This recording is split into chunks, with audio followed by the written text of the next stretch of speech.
High, welcome back to my mini blog. এখন সকাল 6টা।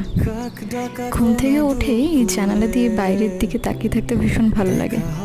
চারিদিকের পরিবেশটা কি সুন্দর, শান্ত, চুপচাপ। কথা হবে খুব করে যখন তুই মনে ঠিক তোর কানে কানে বলে দেব সেই কথা যা রাখা। তারপর আমি চলে এলাম ফ্রেশ হতে। বুঝ মন ধরেছে বায়না তোকে ছাড়া কিছু। ব্রাশ করে আমি তারপর চলে যাব স্নান। স্নান কমপ্লিট হয়ে গেল, আর স্নানের পরেই তো আমার প্রথম কাজ হলো পুজো দেওয়া। যদি ভিডিওটা ভালো লাগে সাবস্ক্রাইব করে দিও। দেখা হবে অন্য কোনো একটা ব্লগে। এখনকার মতো বাই।